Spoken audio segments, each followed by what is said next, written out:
የሆርሙዝ ሰርጥ በድጋሚ መዘጋቱን ከደቂቃዎች በፊት ገልጬላችሁ ነበረ። ታዲያ ለምን እንደተዘጋና ሌላ በርካታ አዳዲስ ዜናዎችን ይዤላችሁ መጥቻለሁ። እስከ መጨረሻው አብራችሁን ቆዩ። በትላንትናው ምሽት አካባቢ ዓለምን አስጨንቆት የነበረው እጅግ ወሳኙ ማሳለጫ የሆርሙዝ ሰርጥ በኢራን መከፈቱ እንደነገርናችሁ ሁላችሁም የምታስታውሱት ነው። ታዲያ በዛሬው ዕለት የኢራን ኢስላማዊ አብዮታዊ ዘብ አንድ ውሳኔን ወስነዋል። የሆርሙዝ ሰርጥን እንደነበረው ሙሉ ለሙሉ ዘግቶታል። ታዲያ እንደ ምክንያት ያስቀመጠው አንድ ነገር ነው። እሱም ምንድነው? እኛ የሆርሙዝ ሰርጥን ስንከፍት አሜሪካም በወደቦቻችን አካባቢ በሆርሙዝ ሰርጥ ላይ የምታደርገውን ከበባና ቁጥጥር ወይም እገዳ ታነሳለች ብለን አስበን ነበረ። ነገር ግን ያ አልሆነም። ጭራሽ ከበባው እጅግ የተስፋፋና በኢራን ወደቦች አካባቢ አሜሪካ የምታደርገው ቁጥጥር ጭራሽ ተባብሶ ቀጥሏል። በዚህም ምክንያት የሆርሙዝ ሰርጥ ወደ ነበረበት ቦታ መልሰነዋል። የሆርሙዝ ሰርጥ ሙሉ ለሙሉ ዘግተነዋል፣ ለንግድም ሆነ ለነዳጅ ጫኝ መርከቦች ሲሉ ተደምጠዋል። ተጨማሪም የኢራን ኢስላማዊ አብዮታዊ ዘብ ወደ ሆርሙዝ ሰርጥ ተጠግተው ወይም በዛ ለማለፍ እየተጓዙ የነበሩ መርከቦች ሙሉ ለሙሉ ወደ ኋላ እንዲመለሱ እንደተደረጉ እና የኛም ፍቃድ ሳታገኙ ለማለፍ የምትሞክሩ መርከቦች እርምጃ ይወሰድባቸዋል የሚል ማስጠንቀቂያ ተሰጥቷቸዋል።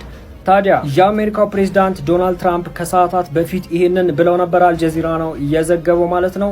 የአሜሪካው ፕሬዝዳንት ዶናልድ ትራምፕ ከኢራን ጋር ስምምነት ላይ የማንደርስ ከሆነ አሜሪካ በድጋሚ ኢራን ላይ ቦምብ መጣል ትጀምራለች ሲሉ አስጠንቅቀው ነበረ። በኢራን በኩል ደግሞ የኢራን የፓርላማ አፈ ጉባኤ የአሜሪካው ፕሬዝዳንት ዶናልድ ትራምፕ እንደተለመደው ብቻ ሳይሆን ከተለመደው እጅግ በበዛ መልኩ በዛሬው ዕለት ብቻ 7 በራሱ ፔጅ ላይ መግለጫ አውጥቷል። 7ቱም ግን ውሸት ወይም ደግሞ ቅጥፈት ነው ሲሉ ተደምጠዋል። ሆርሙዝ ዳግም ተዘጋ። በደስታ ላይ የፈሰሰ ቀዝቃዛ ውሃ የዓለም የነዳጅ ገበያ ትንፋሽ በሰበሰበ ማግስት ዳግም የድንጋጤ ደወል ተደወለ። የሆርሙዝ ሰርጥ በድጋሚ ተዘጋ። የዓለምን ሰው ደስታ ውሃ የቸለሰው የትራምፕ ንግግር ወይንስ የኢራን እልህ? ዝርዝሩን እንመልከት። የእስራኤልና ሊባኖስ የተኩስ አቁም ስምምነትን ተከትሎ የሆርሙዝ ሰርጥ ለንግድ መርከቦች ክፍት መሆኑ ታውቆ ነበር። በዚህም የዓለም የነዳጅ ዋጋ በ11 በመቶ ዝቅ በማለት ገበያው መረጋጋት ጀምሮ ነበር። ሆኖም ይህ ተስፋ ረጅም ዕድሜ አልነበረውም። ለጉዳዩ መባባስ ምክንያት የሆነው የዶናልድ ትራምፕ የትሩዝ ሶሻል መልእክት ነበር። ትራምፕ ሰርጡ የተከፈተው በጫናችን ነው የሚል የሚመስል እንዲሁም ኢራንም የበለጸገ ዩራኒየሟን ለአሜሪካ አሳልፋ ትሰጣለች ማለታቸውን ጨምሮ ቴህራንን አስቆጣም። ትራምፕ አክለውም 100% ስምምነት ላይ እስካልደረስን ድረስ ሰርጡ ለሌሎች ክፍት ቢሆንም ለኢራን ግን ዝግ ነው በማለት ተናግረዋል። ይህንን ተከትሎ ኢራን የባህር ላይ ውንብድና የተፈጸመብኝ በመሆኑ ሰርጡን ዳግም መቆጣጠር ጀምሬያለሁ ስትል አወጀች። የአብዮታዊ ዘብ ጦር አካባቢውን በቅድመ ሁኔታ መቆጣጠሩን ገለጸ። ይህ እርምጃ በዓለም አቀፍ ደረጃ የ20 በመቶ የነዳጅና የተፈጥሮ ጋዝ መተላለፊያ የሆነውን ስልታዊ መስመር አደጋ ላይ ጣለው። ይህ ድንገተኛ የፖለቲካ ፍጥጫ በፓኪስታን እስላማባድ ሊደረግ የታሰበውን የሰላም ድርድር ከፍተኛ ስጋት ውስጥ ከቶታል። ዓለም የነዳጅ ዋጋ ንረትን በመፍራት ስጋት ላይ ናት። የሃያላኑ ንትርክ የት ይቆም ይሆን? የዓለምን ሰው ደስታ ውሃ የቸለሰው የትራምፕ ንግግር ወይስ የኢራን እልህ? ሰበር ዜና። በዓለም የነዳጅ ንግድ ላይ ትልቅ ድንጋጤ ተፈጥሯል። የሆርሙዝ ወሽመጥ በድጋሚ ተዘግቷል።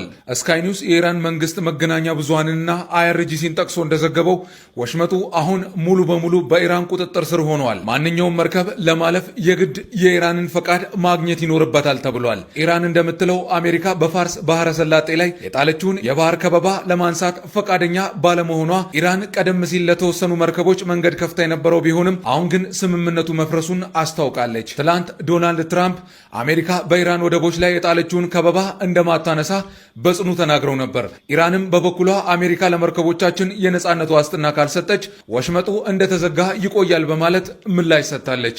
እጅግ አሳዛኝ ዜና እየተሰማ ይገኛል። ማታ ተከፍቷል ብለን የዘገብንላችሁ የሆርሙዝ ሰርጥ ኢራን በኢሳት ሙሉ ለሙሉ ዘግታዋለች ማለት ነው።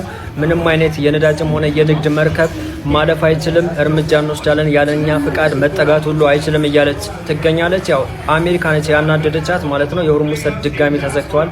ዓለም እፎይ ብላ ነበረ። በድጋሚ ጭንቀት ውስጥ ገብተናል። በዝርዝር መረጃዎች ከጥቂት ደቂቃ በኋላ መለስላችኋለሁ። በደም ሼር፣ ኮፒ ሊንክ፣ ሪፖስት ያደርጋችሁ አደርሱት። ወደ አላህ የተመለሰች ነፍስ ምንኛ የታደለች ናት። የለውጥ ጉዞ ከዝና ማማ ወደ ፈጣሪ እቅፍ።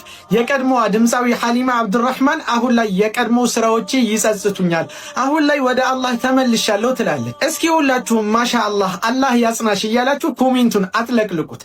በዚያን ጊዜ ጌታችን አላህ ሱብሓነሁ ወተዓላ በወደደውና በፈቀደው ሰዓት ባሪያውን ወደ እኔ ተመለስ ብሎ ይጠራዋል። ድምፃዊት ሐሊማ ለዚህ ትልቅ ማሳያ ሆናለች። የሰው ልጅ ማረኝ ብሎ ሲመጣ የአላህ በሮች ሁሌም ክፍት ናቸው። ሐሊማም ይህን ጥሪ ተቀብላ ራሷን አጣነክራ ወደ ቅዱስ ስፍራ ወደ ነቢዩ ሰለላሁ ዐለይሂ ወሰለም ተጉዛለች። ሐሊማ በዚያ ቅዱስ ስፍራ ዱዓዋንና ስግደቷን አድርሳ ልቧን በሰላም ታድሶና ነጽቶ ተመልሳለች። ጌታችን ሆይ አጥፍቻለሁ፣ በደለኛ ነኝ፣ አንተ ግን መሐሪ ነህ ብሎ ራስን ዝቅ ማድረግ ለታላቅ መንፈሳዊ ከፍታ መነሻ ነው። የፓለስታይንን ባንዲራ በአዳራሹ ላይ የሰቀለው የፈረንሳይ ከተማ ከንቲባ ማለት ነው መነጋገሪያ ሆኗል። በፈረንሳይ የምትገኘው የላርካቮ ከተማ ከንቲባ የሆነው ዝጋ አሊ ደራር በአዳራሹ ላይ ከፈረንሳይ እኩል እንግዲህ የፓለስታይንን ባንዲራ በዚህ መልኩ መስቀሉ ብዙዎችን አነጋግሯል። እናም እንደምትመለከቱት እሱ ይህንን ያደረገበት በሁለት ዋና ዓላማ ነው። አንደኛ ለጋዛ ሕዝብ ያለውን ድጋፍና እንደዚሁም ደግሞ ዘላቂ የሆነ የተኩስ አቁም ስምምነት እንዲኖር መጠየቅ ነው። በሁለተኛ ደረጃ ደግሞ የተቀመጠው የያዳን የተባለ ህግ እንግዲህ ከሰሞኑ በአከራካሪ ሁኔታ በፈረንሳይ ፓርላማ ቀርቧል። ይህም ደግሞ ስለ እስራኤል ምንም ነገር ላለመናገር የሚገድብ ነው በማለት ነው። አሁን ላይ በፈረንሳይ ብዙ ተቃውሞ ወጥቷል በዚህ ህግ የተነሳ። ምክንያቱም የእስራኤልን መንግስት እንዳንናገር ነፃነታችን የሚገድበን ህግ ነው በማለት እንግዲህ እየተቃወሙ ይገኛል። እናም እንግዲህ የከተማው ከንቲባ ይህ ህግ ራሱ እንዲቀር እንግዲህ ለመጠየቅም ነው ተብሏል። እንግዲህ እዚህ ጋር እንደምትመለከቱት ይህንን ባንዲራ ከሰቀለ በኋላ የማዕከላዊ ፈረንሳይ መንግስት እንዲያወርድ ጠይቆታል። አሁን ላይ መነጋገሪያ ሆኗል ከንቲባው ያደረገው ተግባር።